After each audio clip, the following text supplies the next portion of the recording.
ఆ ఎమ్మెల్యే టీడీపీతో తెగదెంపులకు సిద్ధమవుతున్నారా? అందుకే వాయిస్ రేస్ చేసి విమర్శల డోస్ పెంచుతున్నారా? రోడ్లు, ఉద్యోగాలంటూ సొంత సర్కారును టార్గెట్ చేయడం అందులో భాగమేనా? తనకు తానుగా కాకుండా వాళ్లే వెళ్లగొట్టేలా చేయాలన్న వ్యూహం ఉందా? ఎవరా శాసనసభ్యుడు సొంత పార్టీ అధికారంలో ఉన్నప్పుడు అలా ఎందుకు చేసుకుంటున్నారు? తెలుగుదేశం పార్టీకి కంట్లో నలుసులా మారిన ఎన్టీఆర్ జిల్లా తిరువూరు ఎమ్మెల్యే కొలికెపూడి శ్రీనివాస్ స్వరం ఇంకా పెంచుతున్నారు. ఆ చర్చలే ఇప్పుడు పార్టీ వర్గాల్లో హాట్గా నడుస్తున్నాయి. స్థానికుడు కాకపోయినా తక్కువ టైం ఉన్న కూటమి వేవ్లో కొలికెపూడి గెలిచినప్పటి నుంచి అంతా తేడాగా వ్యవహరిస్తున్నారన్నది లోకల్ టాక్. ఇప్పటికే పలు సందర్భాల్లో ఎమ్మెల్యే మీద తీవ్ర ఆగ్రహం వ్యక్తం చేసింది టీడీపీ అధిష్టానం.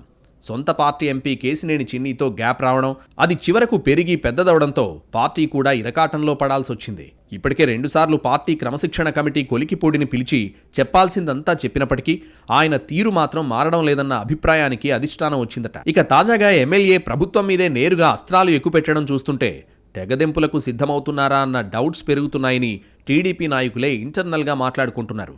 కొలికెపూడి శ్రీనివాస్ ఎమ్మెల్యేగా గెలిచిన తర్వాత ప్రతిపక్ష వైసీపీలో వ్యవహరించిన తీరు విమర్శలకు కారణమైంది.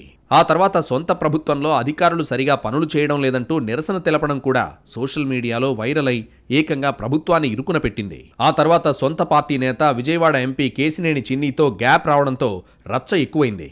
ఇది అధిష్టానం వరకు వెళ్లడంతో పార్టీ అధ్యక్షుడు చంద్రబాబు కూడా ఒక దశలో ఎమ్మెల్యే మీద ఆగ్రహం వ్యక్తం చేశారు. ఆ తర్వాత క్రమశిక్షణ కమిటీ పిలిచి మాట్లాడినా ఆయన ఎక్కడా తగ్గలేదన్నది పొలిటికల్ ఒపీనియన్. తిరువూరు పేకాట శిబిరాలకు అడ్డాగా మారిందంటూ ఒకసారి పేకాటలో పట్టుబడ్డ వారి ఫోటోలను వాట్సాప్ స్టేటస్గా పెట్టారాయన. ఎమ్మెల్యే టికెట్ కోసం ఎంపీకి డబ్బులిచ్చానంటూ మరోసారి స్టేటస్ పెట్టడం తెలుగుదేశం పార్టీలో పెద్ద దుమారమే రేపింది. ఆ సమయంలో ఎమ్మెల్యేని, ఎంపీని పార్టీ క్రమశిక్షణ కమిటీ పిలిపించి మాట్లాడింది. దీంతో కొలికెపూడిపై అధిష్టానం వేటు వేస్తుందన్న చర్చ గట్టిగానే జరిగినా ఫైనల్గా అలాంటిదేం లేదు.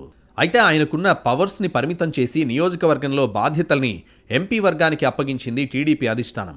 లోకల్ పోస్టింగ్స్, కీలక నిర్ణయాలన్నీ ఎంపీ వర్గమే తీసుకుంటోందట. దీంతో ఇప్పుడు కొలికెపూడి రూట్ మార్చినట్టు కనిపిస్తోందని అంటున్నారు పరిశీలకులు. ఎంపీ టార్గెట్గా చేస్తున్న విమర్శల్ని పక్కనబెట్టి ఇప్పుడు డైరెక్ట్గా సొంత ప్రభుత్వం మీదే గురిపెట్టారాయన. ఎస్సీ ఎస్టీ పారిశ్రామికవేత్తలకు ఇవ్వాల్సిన సబ్సిడీ బకాయిల కోసం ఆందోళన చేస్తున్న వారిని ఇటీవల పోలీసులు అక్కడి నుంచి తరలించారు. ఆ చర్యను ఖండిస్తూ ఓ వీడియో విడుదల చేశారు ఎమ్మెల్యే. ప్రభుత్వంతో చర్చలు జరిపి సమస్య పరిష్కరించుకోవాలని ఓవైపు చెబుతూనే మరోవైపు సబ్సిడీ కోసం వచ్చిన వారి పట్ల అలా వ్యవహరించడం సరికాదని పరోక్షంగా ప్రభుత్వం మీద విమర్శనాస్త్రాలు సంధించారాయన. ఇక తాజాగా మార్నింగ్ వాక్ పేరుతో గ్రామాల్లో పర్యటిస్తున్న కొలికెపూడి ఊళ్లల్లో రోడ్లు సరిగా లేవని, పిల్లలకు ఉద్యోగాలు దొరకడం లేదని, పల్లెలు కన్నీరు పెడుతున్నాయంటూ సోషల్ మీడియాలో పోస్టులు పెట్టారు. ఈ పోస్టులు ఇక నేరుగా ప్రభుత్వాన్నే తాకడం చర్చనీయాంశమైంది. దీన్ని బట్టి చూస్తుంటే ఇక తాడో పేడో తేల్చుకోవాలని ఎమ్మెల్యే డిసైడ్ అయినట్లు కనిపిస్తోందని అంటున్నారు. ఆయన తెగదెంపులకు సిద్ధమయ్యారా అన్న అనుమానాలు కూడా కలుగుతున్నాయి చాలా మందికి. రాబోయే రోజుల్లో సొంత సర్కార్ మీదికి కొలికెపూడి ఎలాంటి అస్త్రాలు ఎక్కుపెడతారో, పార్టీ పెద్దలు ఎలా రియాక్ట్ అవుతారో అని ఆసక్తిగా గమనిస్తున్నాయి రాజకీయ వర్గాలు.